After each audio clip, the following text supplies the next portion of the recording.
ملا ٹائمز میں خوش آمدید. میں ہوں آپ کے ساتھ شمس تبریز قاسمی. مڈل ایسٹ میں ایک نئی جنگ شروع ہونے جا رہی ہے اور اس نئی جنگ کا مرکز اور سینٹر ہوگا یمن.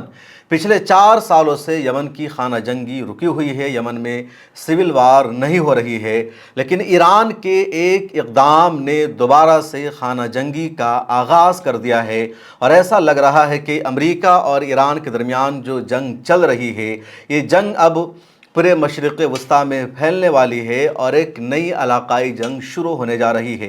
ایران کے سابق سپریم لیڈر شہید آیت اللہ علی خامنئی کا ایجنڈا اور منصوبہ بھی تھا. کئی مرتبہ انہوں نے کہا بھی تھا کہ اگر امریکہ اور اسرائیل نے ایران پر حملہ کیا تو ایران کی جوابی کارروائی صرف امریکہ اور اسرائیل تک محدود نہیں رہے گی، بلکہ دنیا میں ایک نئی علاقائی جنگ کی شروعات ہوگی.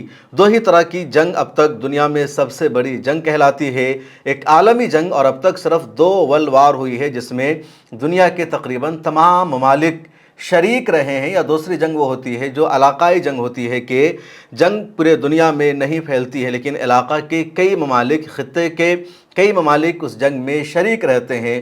کچھ جنگیں وہ ہوتی ہے جو صرف 2 دیشوں کے بیچ میں ہوتی ہے، ایک نے ایک دوسرے پر حملہ شروع کر رکھا ہے.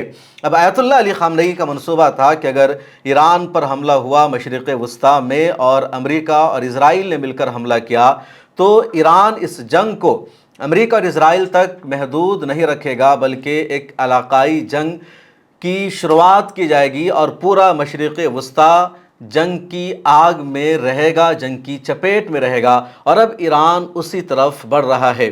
اس کی وجہ یہ ہے جو میں آپ کو بتانے جا رہا ہوں، یمن میں ایران کی ایک ایئر لائن کا پہنچنا.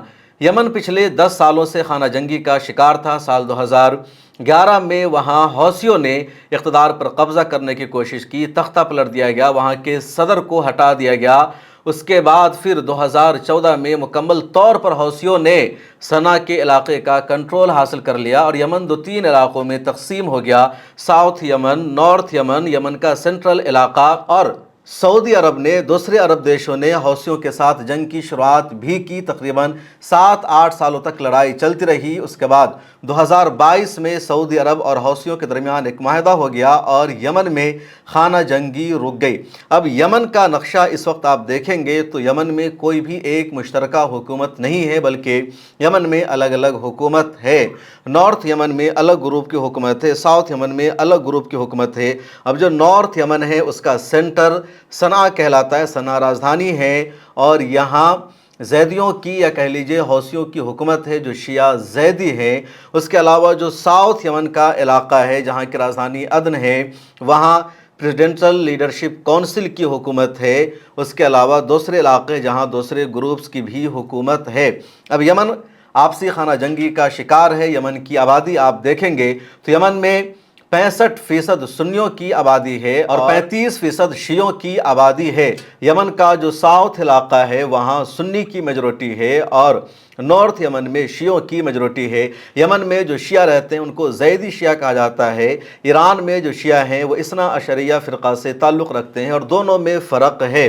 یمن کے جو شیعہ ہیں وہ سنیوں کے ساتھ رہتے آئے ہیں اور کبھی کوئی لڑائی نہیں ہوئی، کوئی وواد نہیں ہوا. سال 2014 کے بعد جب حوثیوں نے اقتدار اپنے ہاتھ میں لے لیا تب یمن میں شیعہ اور سنی کے درمیان لڑائی سامنے آئی. اس سے پہلے یمن میں شیعہ اور سنیوں کے درمیان لڑائی نہیں تھی.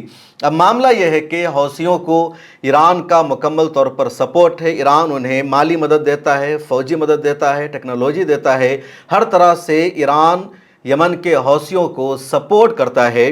دوسری طرف یمن کے عدن میں جو حکومت پریزیڈنشل لیڈرشپ کونسل کی جس کے سربراہ ہیں ارشاد العلیمی، ان کو دنیا بھر میں ایک متحدہ حکومت کے طور پر مانا جاتا ہے. حکومت کا سربراہ ان کو مانا جاتا ہے اور سعودی عرب کا سب سے زیادہ ان کو سپورٹ ہے. حوثیوں کی حکومت کو عالمی طور پر تسلیم نہیں کیا جاتا ہے. کئی دیشوں نے حوثیوں کو دہشت گرد تنظیم کی فہرست میں بھی رکھا ہوا ہے. اب سعودی عرب کو یہ لگتا ہے کہ ایران حوثیوں کے ذریعے ہمارے ملک تک پہنچنا چاہتا ہے، ہمارے ملک میں ایران فتنہ اور فساد پھیلانا چاہتا ہے، اس لیے ایران کو یمن میں مضبوط ہونے سے روکنا ضروری ہے، ایران کو یمن میں قدم جمانے سے روکنا ضروری ہے، لیکن سعودی عرب ایران کو اس سے نہیں روک پایا اور 2022 میں سعودی عرب کو حوثیوں کے ساتھ سمجھوتا کرنا پڑا۔ اس کے بعد چین نے ایران اور سعودی عرب کے درمیان بھی صلح سمجھوتا کرایا، دونوں ملکوں کے تعلقات اچھے ہو گئے۔ اب سعودی عرب کا ایجنڈا یہ ہے، یا سعودی عرب کا عزم یہ ہے کہ یمن میں جو سرکاری طور پر منتخب شدہ گروپ ہے ان کی ہی حکومت ہونی چاہیے اور حوثیوں کی حکومت نہیں ہونی چاہیے۔ حوثیوں کا جو علاقہ ہے پچھلے 10 سالوں سے وہاں کسی جہاز نے بھی لینڈنگ نہیں کی، کوئی سعودی عرب کی مرضی کے بغیر یا وہاں کی جو حکومت ہے اس کی پرمیشن کے بغیر اس علاقے میں کسی جہاز نے لینڈ نہیں کیا۔ یہ جو پورا ایئر اسپیس تھا اس علاقے کا، اس پر سعودی عرب کا کنٹرول رہا۔ یمن تک یعنی حوثیوں تک جو سامان پہنچتا تھا وہ سی روٹ کے ذریعے اور سمندر کے راستے کے ذریعے ایران نے ہتھیار بھیجا، میزائل بھیجا، ٹیکنالوجی بھیجی، ہر طرح کا سپورٹ حوثیوں کو بھیجا اور حوثیوں نے اس کے ذریعے لگاتار سعودی عرب کے ساتھ جنگ بھی کی۔ اب ان دنوں معاملہ یہ ہوا ہے کہ امریکہ نے عربین سی میں ناکہ بندی کر رکھی ہے، ریڈ سی اور گلف آف عڈن میں بھی امریکی نیوی موجود ہے، تو اب ایران اپنے دیش سے کسی بھی دیش کو کوئی سامان نہیں بھیج سکتا، وہ کسی کی مدد نہیں کر سکتا۔ یمن تک بھی ایران کوئی سامان نہیں پہنچا رہا تھا، تو اب ایئر لائنز کے ذریعے ایران نے حوثیوں کو مدد بھیجنا شروع کر دیا ہے۔ اور کل ایران کے ایئر لائنز یعنی مہان ایئر نے یمن میں لینڈ کیا ہے۔ مہان ایئر لائنز کو لینڈ کرنا تھا سنا میں، لیکن جیسے ہی سعودی عرب کو پتہ چلا کہ سنا میں ایران کی ایئر لائنز لینڈ کرنے والی ہے اور ایران مسافروں کے نام پر یا پیسنجر فلائٹ کے نام پر جنگی ساز و سامان پہنچا رہا ہے حوثیوں کو، سعودی عرب نے سنا پر حملہ کر دیا۔ اور جب سنا ایئرپورٹ پر حملہ ہوا تو اس کے 2 گھنٹے کے بعد الحدید ایئرپورٹ پر مہان ایئر نے لینڈنگ کی اور وہاں تمام لوگ اترے، استقبال کیا گیا، آپ تصویریں دیکھ سکتے ہیں۔ اب حوثیوں کا یہ کہنا ہے یا ایران کی طرف سے وضاحت یہ سامنے آئی کہ حوثیوں کا ایک گروپ ایران کے سپریم لیڈر آیت اللہ علی خامنئی کی نماز جنازہ میں شریک ہونے گیا تھا اور نماز جنازہ میں شریک ہونے کے بعد اسی گروپ نے پیسنجر فلائٹ کے ذریعے یمن واپسی کی ہے۔ ایران کی ایئر لائنز انہیں واپس لے کر کے آئی ہے۔ اس جہاز کے ذریعے جنگی ساز و سامان نہیں بھیجا گیا ہے، IRGC کی آرمی وہاں نہیں گئی ہے، کسی طرح کا کوئی چپس نہیں بھیجا گیا ہے اور جنگ کو بھڑکانے سے اس کا کچھ بھی تعلق نہیں ہے۔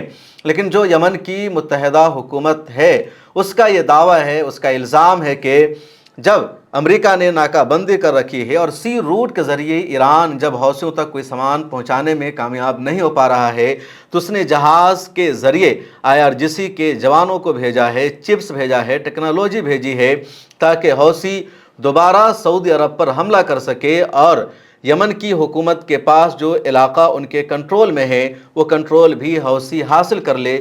یہ یمن کی محمد ارشاد العلیمی کی حکومت کا دعویٰ ہے۔ ادھر حوثیوں نے باضابطہ اعلان کر دیا ہے اور سعودی عرب کو دھمکی دی ہے۔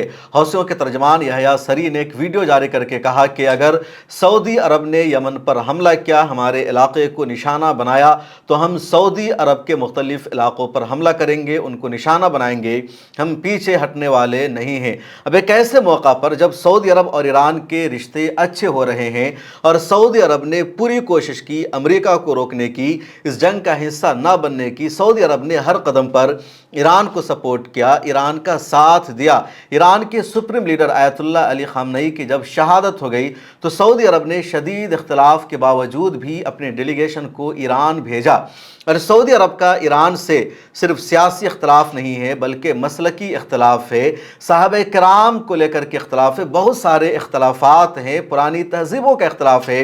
اس کے باوجود سعودی عرب نے اپنا ڈیلیگیشن بھیجا، ان کے ڈیلیگیشن نے سپریم لیڈر کے نماز جنازہ میں شرکت کی، تعزیت کا اظہار کیا، اور یہ سب ہو جانے کے بعد فوراً ایران نے سعودی عرب کو صلہ یہ دیا کہ سعودی عرب کی یمن کے حوثیوں کے ساتھ جو جنگ چل رہی تھی اس جنگ کو ایران نے بھڑکانا شروع کر دیا ہے، حوثیوں کو اس نے مدد بھیجنا شروع کر دیا ہے تاکہ حوثی دوبارہ